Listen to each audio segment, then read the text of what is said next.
ce journal, les constats des gouverneurs des deux régions, les éclairages du ministre de l'Éducation de base, le professeur Laurent Serge Etundingwa sera sur ce plateau. À jour J-100 du CHAN 2021, le compte à rebours des grandes compétitions de football au Cameroun est lancé. À la manette ce mardi, le Premier ministre, chef du gouvernement, nous le retrouverons à l'immeuble Étoile. 23 ans jour pour jour que Eboa Lotina a raccroché micro et guitare pour l'éternité, mais l'artiste n'est pas mort, il est plus présent que jamais dans les bacs. L'hommage à l'inoxydable et au caustique, c'est dans ce 20h30. Voilà pour les titres. Développement après ce message.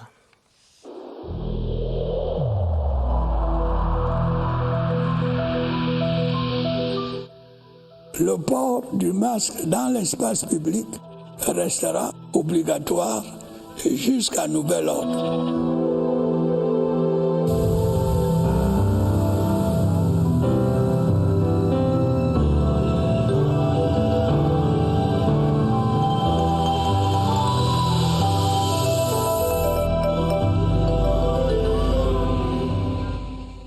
Nous sommes le 6 octobre 2020 et c'est le deuxième jour de la rentrée scolaire 2020-2021. Nous faisons le point dans ce journal avec une première préoccupation.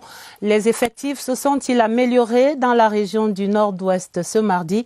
Le gouverneur Adolphe Lélé-Lafrique est plutôt rassurant ce soir. Laurent Chisoukbe.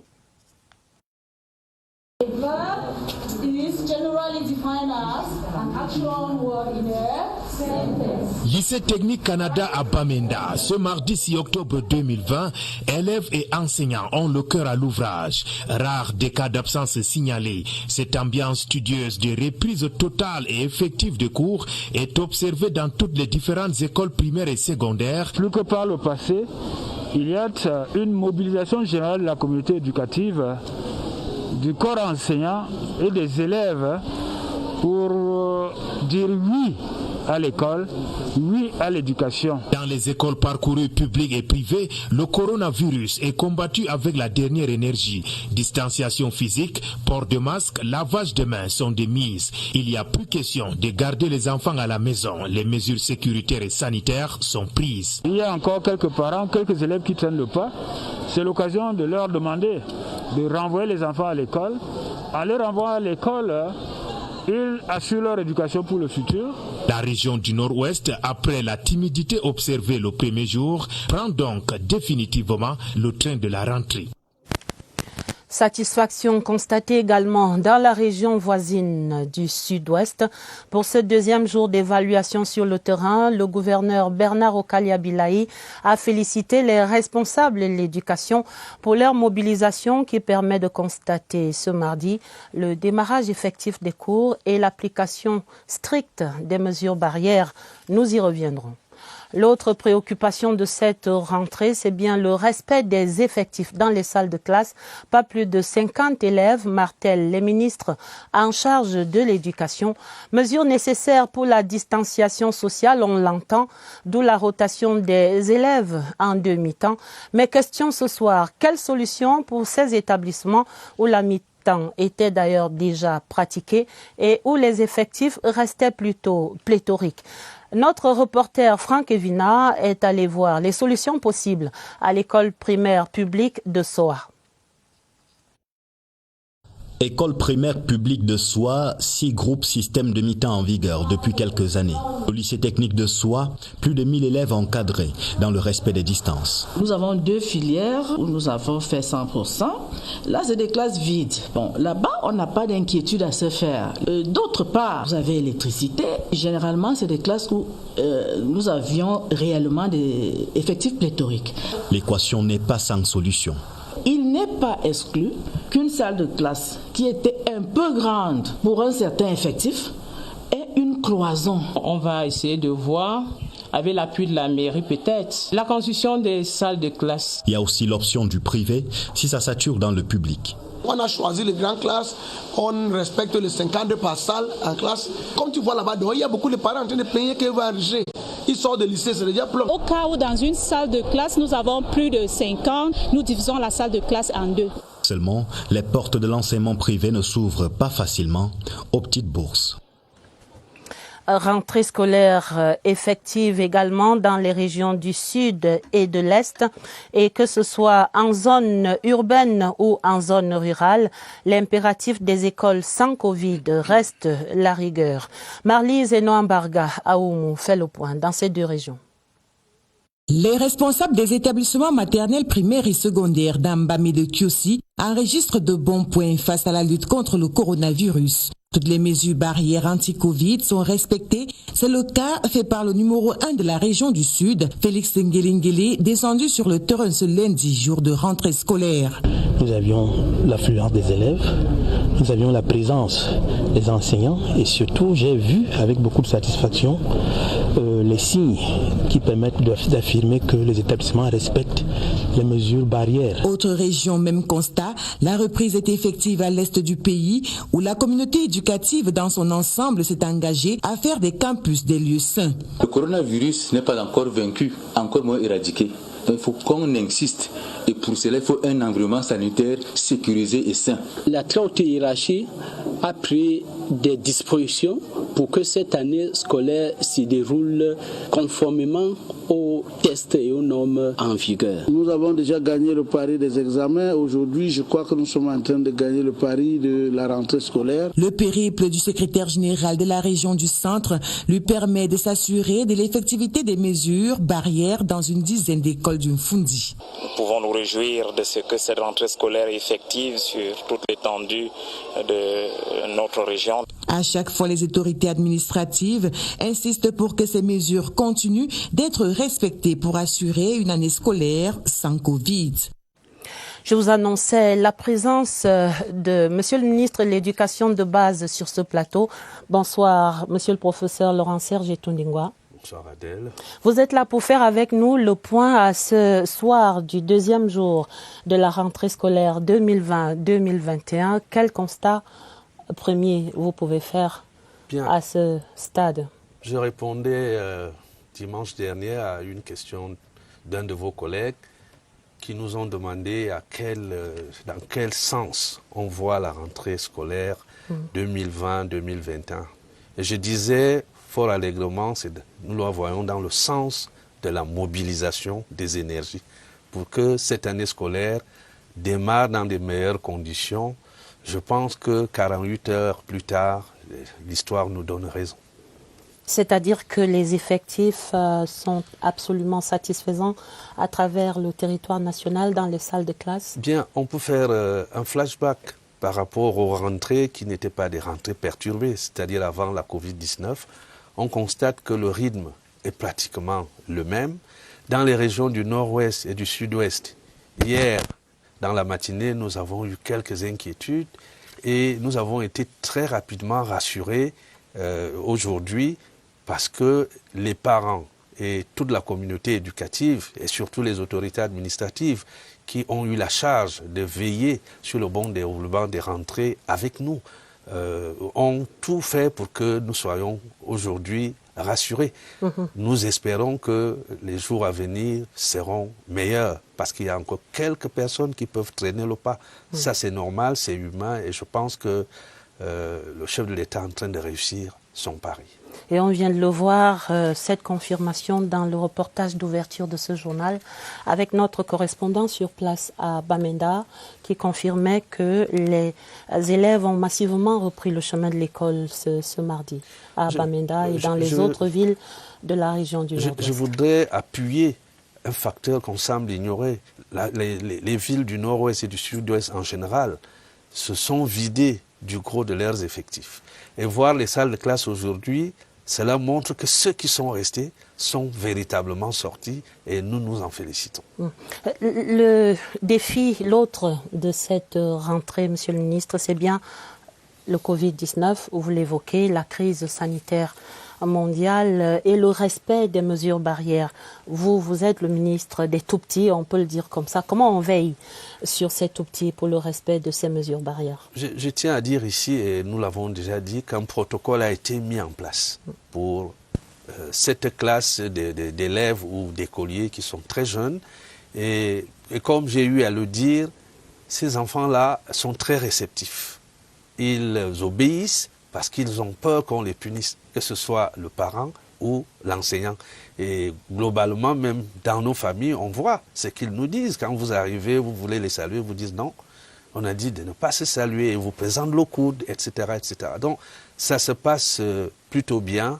C'est vrai malgré leur turbulence naturelle dans les salles de récréation, dans les cours de récréation. Je tiens ici à féliciter les encadreurs parce que les résultats que nous observons montrent qu'ils font suffisamment bien leur travail, mais de temps à autre, il y a des récalcitrants, il faut réprimander avec beaucoup de sympathie.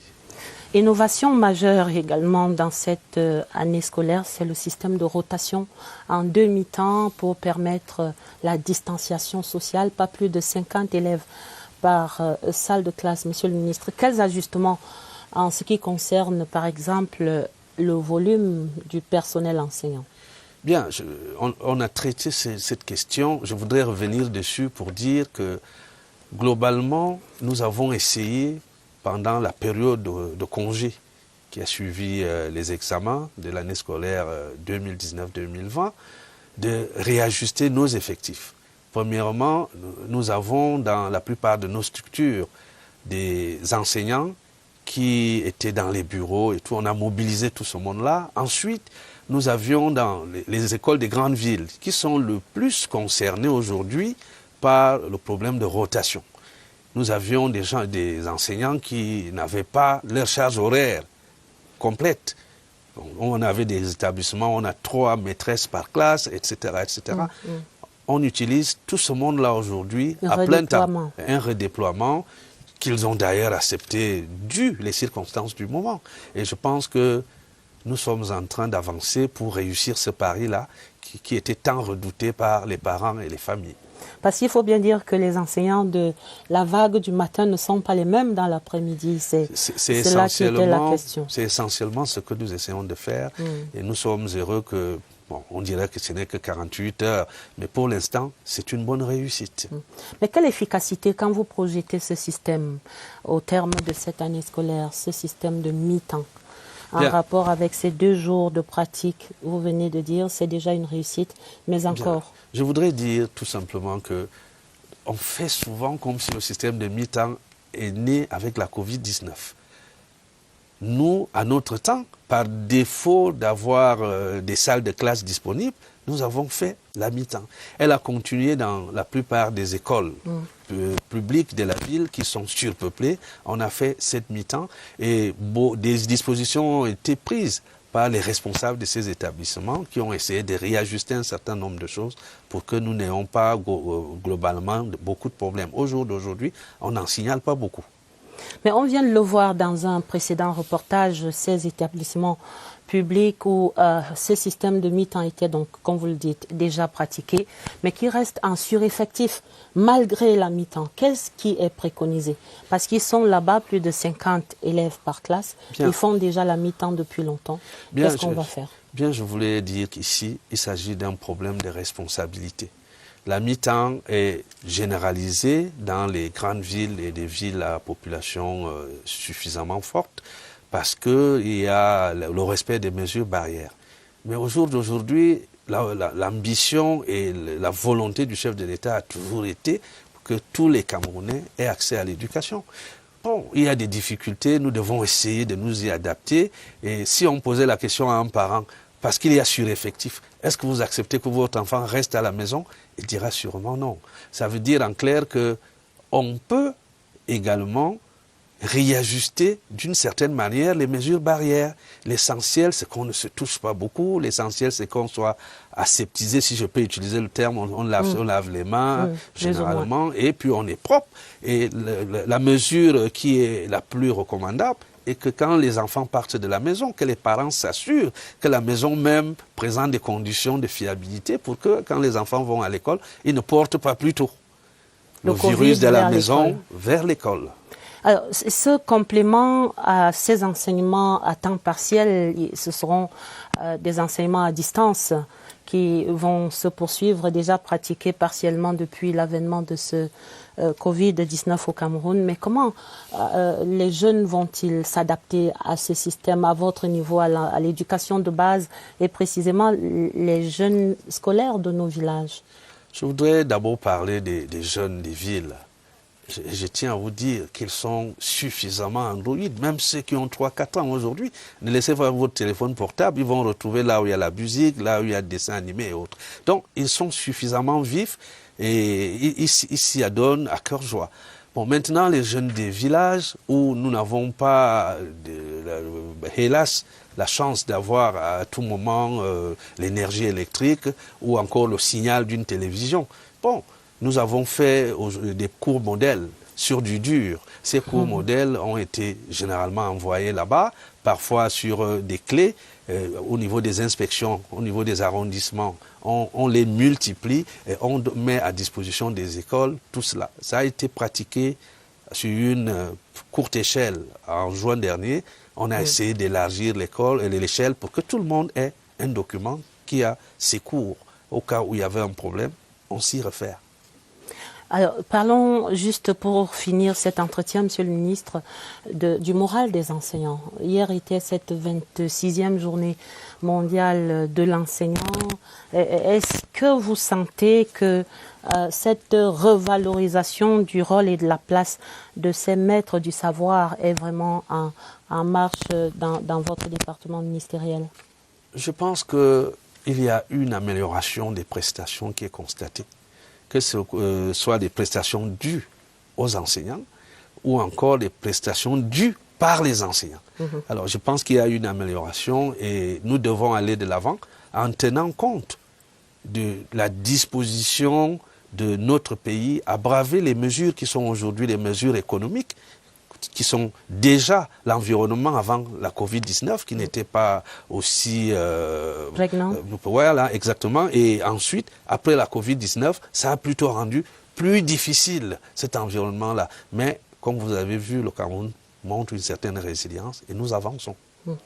Merci infiniment, Monsieur le ministre de l'Éducation de base, Monsieur le professeur Laurent-Serge Etundingwa, d'être venu sur ce plateau pour apporter ces éclairages. Nous continuons d'ailleurs avec vous à monitorer cette rentrée tout au long de cette semaine et si vous le pensez utile, revenez apporter d'autres informations à la CRTV. Je remercie la CRTV pour l'invitation qui nous a permis d'éclairer la lanterne de beaucoup de Cameroun.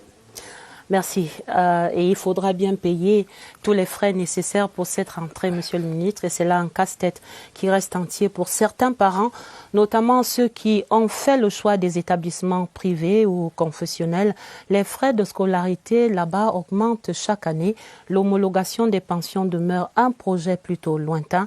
On entend souvent dire la qualité a un prix. Qu'est-ce qu'il faut dire sur ce front-là? Les constats à Yaoundé. Daniel Menanga.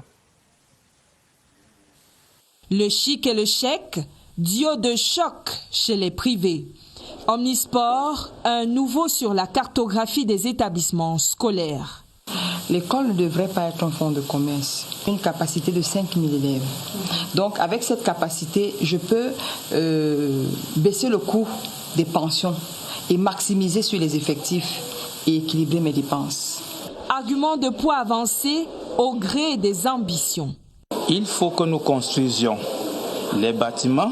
Une table banc coûte dans les 60 000. Nous avons des figurines, nous avons des ordinateurs que nous achetons chaque année. Au commencement, près de 50 000 francs CFA requis et fixés par un texte réglementant les taux de scolarité dans le privé.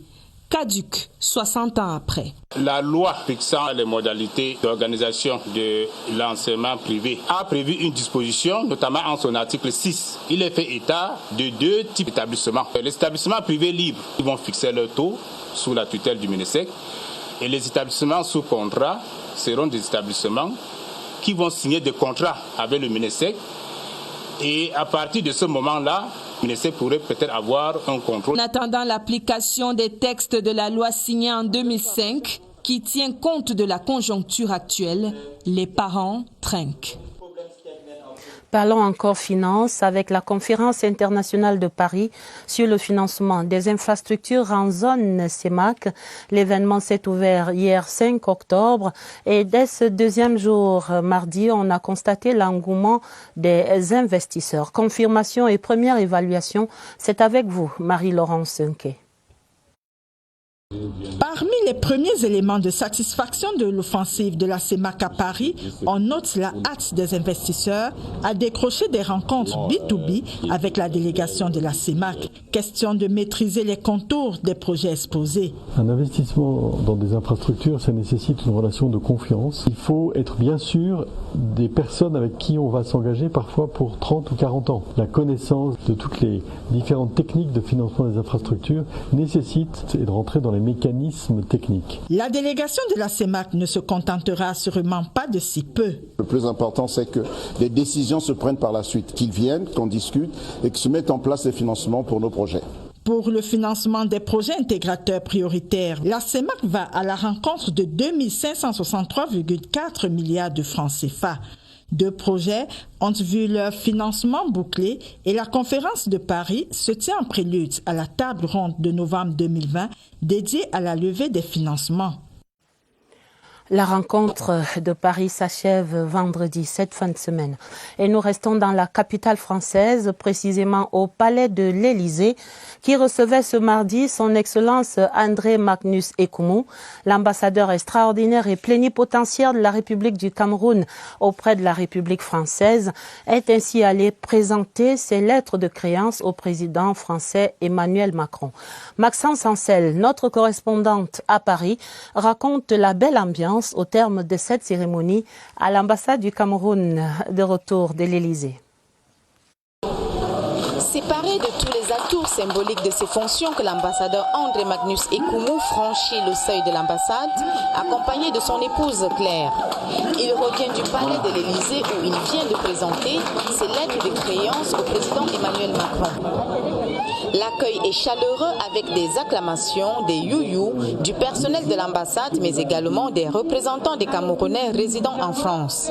L'ambassadeur André Magnus Ekumu a réitéré dans sa prise de parole son credo fondé sur l'apaisement et le rassemblement. Du nord au sud, répondez présent à tout ce qui est point de l'unité, répondez présent à tout ce qui éloigne la haine, la colère, la jalousie entre nous. Les Camerounais de France sont invités à cheminer ensemble dans la paix, la tolérance, l'acceptation réciproque et dans le respect des règles du pays d'accueil. En travaillant, en mettant les efforts, on peut arriver. Les échanges se sont poursuivis dans la liesse et la fraternité.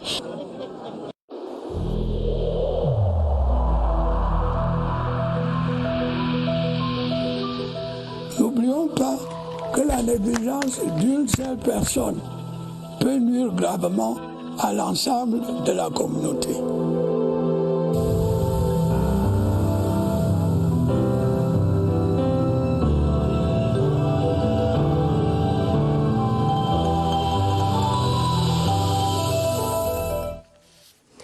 Et dans ce combat que mène le Cameroun contre le Covid-19, la préoccupation de l'heure concerne bien la jeunesse scolaire en pleine rentrée 2020. Les autorités annoncent la mise en place de protocoles sanitaires renforcés. Nous retrouvons maintenant Évariste Eyenga et son invité au centre des opérations des urgences de santé de Yaoundé. Nous allons voir le fonctionnement de tous ces protocoles dans les établissements secondaires avec vous ce soir. Bonsoir Évariste. De tous ces protocoles dans les établissements secondaires avec nous ce soir. Bonsoir Évariste. Bonsoir Adèle, le coronavirus Covid-19, ennemi commun à tenir en respect et hors de portée des milieux éducatifs. Comment cela fonctionne au niveau des enseignements secondaires, lycées et collèges? Question ce soir à notre expert, le docteur Madeleine Ouanyan. Bonsoir docteur. Bonsoir. Vous êtes médecin et sous-directeur de la santé et des activités post- et périscolaires au ministère des enseignements secondaires, dites dans les lycées et les collèges. Comment fonctionne et quels sont les résultats obtenus par les protocoles mis en place? Oui, le ministère des enseignements secondaires, tout comme les autres secteurs éducatifs, ont mis en place des protocoles sanitaires au sein des établissements scolaires pour limiter la propagation du coronavirus. Parmi ces protocoles sanitaires, on peut citer la désinfection périodique des établissements, le port systématique des masques, le respect strict des mesures barrières, la création des unités de veille anti-Covid qui ont un cahier de charges bien déterminé, la mise en place d'un circuit pour la prise en charge des cas suspects et la surveillance épidémiologique pour la détection de ces cas suspects. Il faut noter que ces protocoles sanitaires avaient été déjà mis en place depuis la rentrée scolaire de juin, le 1er juin. De la reprise des cours. La reprise des cours de juin. Et ces protocoles nous ont permis de gérer efficacement des cas d'alerte qui avaient été enregistrés pendant cette période. Et pour cette rentrée scolaire, nous allons juste poursuivre avec la mise en œuvre dans les établissements scolaires. Ce que vous allez poursuivre aussi, ce sont les dépistages des enseignants. Quel écho vous avez de cette activité? Oui, effectivement, le dépistage des enseignants a eu lieu et se poursuit jusqu'à ce jour dans toute l'étendue du territoire national, conformément aux instructions de Madame le ministre des Enseignements secondaires. Ces dépistages sont organisés dans les établissements scolaires en collaboration avec les districts de santé qui nous accompagnent dans cette activité. Heureusement, les échos qui nous parviennent sont satisfaisants. Merci, Dr Ouaya. On va s'arrêter là pour cet entretien. Adèle, vous l'avez retenu. Pas encore de chiffres en ce qui concerne les dépistages dans les établissements. La surveillance est un vaste processus qui se poursuit tout au long de cette semaine et d'ailleurs tout au long de l'année scolaire 2020-2021. À vous le plateau. Entendu, Évariste, et merci à votre invité. Des audiences du ministre des Travaux publics ce mardi, Emmanuel Nganou-Djoumessi, a reçu tour à tour la chargée d'affaires de l'ambassade des États-Unis, Madame Vernelle Fitzpatrick, l'ambassadeur désigné de Belgique, son Excellence Eric Jacquemat, et puis l'ambassadeur d'Égypte, son Excellence Medat Kamal El Meligui. Le Caire qui se dit disposé à accompagner le programme de reconstruction des régions du nord-ouest et du sud-ouest Cameroun. L'effervescence monte, le compte à rebours est lancé pour les deux grandes compétitions de football que le Cameroun prépare. La CAN 2022, le CHAN 2021, ce sera du 16 janvier au 7 février pour cette dernière compétition, à 5 jours exactement du coup d'envoi du championnat d'Afrique des nations de football. Donc, le Premier ministre chef du gouvernement prescrit l'achèvement total de toutes les finitions sur tous les sites. Joseph Dion Gouté, qui présidait la 26e réunion du Comité national de préparation ce mardi. Retrouvons à l'immeuble Étoile, Laurentine Bokono. Satisfaction générale à la suite de l'évaluation des différents sites de compétition. Nous sommes dans une dynamique d'évolution et de montée en puissance. Dans la perspective des réglages et des réajustements devant permettre que nous soyons absolument et parfaitement prêts le moment venu. Mais il faut procéder aux éventuels ajustements qui s'imposent. Aussi, Joseph Dion Gouté recommande-t-il au ministre des Sports et de l'Éducation physique de passer en revue tous les problèmes résiduels d'entretien des pelouses, des bâtiments et autres équipements. À son homologue de la communication de veiller à l'accélération des travaux de transmission du signal TV. Au ministre de l'eau et de l'énergie d'instruire Camwater et Eneo de régler tous les problèmes de raccordement des sites au réseau d'eau et d'électricité. Au délégué général à la sûreté de s'assurer de l'achèvement des travaux de vidéosurveillance. Enfin, au président de la FECAFOOT d'intensifier la préparation sportive de notre équipe nationale en vue d'une bonne prestation. Au final, c'est une montée en puissance qui est amorcée afin que tout soit prêt le jour dit. Le Premier ministre, chef du gouvernement, qui préside demain mercredi la première session ordinaire du Conseil national de la décentralisation, ce sera en visioconférence.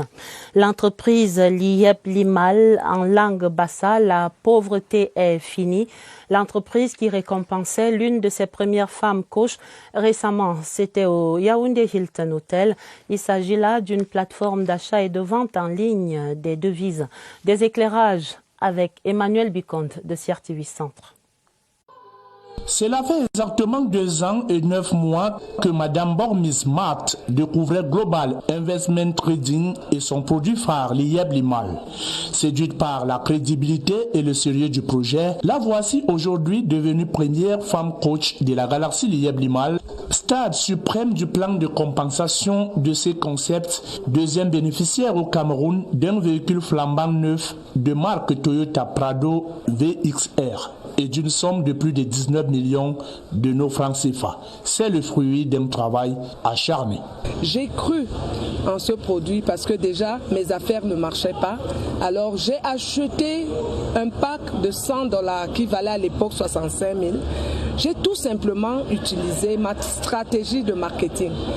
Quand vous êtes avec moi, vous devez croire en ce que je fais et acheter un pack. Et moi, je gagnais 6% et je me levais. Grâce à Dieu. Lieb Limal, produit plus ou moins connu, mais clairement conçu, les mots pour l'expliquer arrivent aussi aisément. Il permet à tout le monde, quel que soit son rang, de pouvoir investir et générer des gains conséquents. Nous avons des packs qui vont de 100 à 100 000 $ et qui génèrent des taux d'intérêt entre 10 et 54%. C'est l'économie numérique, c'est l'économie digitale. Tous les pays aujourd'hui sont en train de s'aligner sur la crypto-monnaie. Nous avons opté pour un plan de compensation que j'ai appelé le marketing de réseau, le marketing relationnel, avec un plan de carrière bien déterminé. Aujourd'hui, nous avons Mme Bormis qui est arrivée au sommet des sommets. La fête fut belle, l'heureuse élue en guest star a fait monter les décibels en poussant la chansonnette avec l'assistance pour dire merci au Seigneur Tout-Puissant pour tous ses bienfaits. En culture, le 23e anniversaire du décès de Eboa Lotine, c'était un 6 octobre 1997. Depuis lors, l'œuvre de l'artiste n'a pas pris une seule ride. Évocation en guise d'hommage à l'éternel fils du pasteur avec Serge Atangana-Bisson.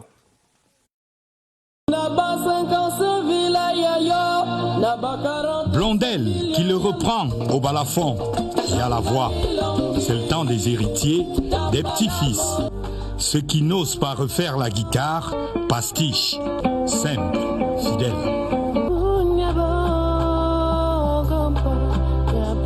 Ils ont ouvert une tranchée, ex-Maléa, un chantier de reprise des Bois Lotines.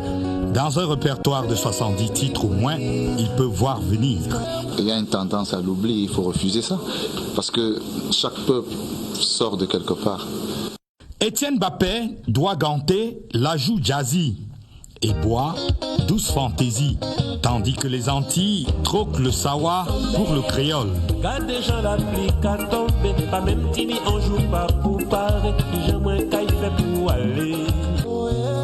Le truc de chacun ici, c'est de faire vivre la musique, la bonne, par-delà la mort. Nous avons un album qui arrive, qui s'appelle Back to the Roots, Retour aux racines. C'est un album qui va célébrer plusieurs grands noms de la musique camerounaise. Et Bois, la prison en Douala. Son père, Samuel Lotine, pasteur, était embastillé en 42, quand Dieu nous l'a donné. Toutes les morts du monde ne peuvent pas nous l'ôter. En culture, un dernier mot avec ce rappel du président de la commission de contrôle des organismes de gestion collective. La redevance due au titre du droit d'auteur et des droits voisins se poursuivent. La collecte de ces redevances se poursuit et tous les paiements sont exclusivement attendus dans le compte bancaire ouvert à cet effet. Le président qui met en garde tout contrevenant à cette disposition. Nous arrivons au terme de ce 20h30. Le journal était préparé avec la collaboration de Agnès Solange Abessolo et de Augusta Ngononga. Vous aurez un autre journal tout à l'heure à minuit, mais dans l'immédiat, voici, après le journal, la rentrée de votre émission de débat, C'est politique. Le débat sur la table ce soir, l'an 1 en évaluation, le grand dialogue national une année plus tard. Aimé Robert Bina et ses invités, c'est juste après ce journal. Je vous quitte sur ces précieux rappels du président de la République contre le Covid-19. Très bon débat, très belle soirée sur la CRTV et à demain, 20h30.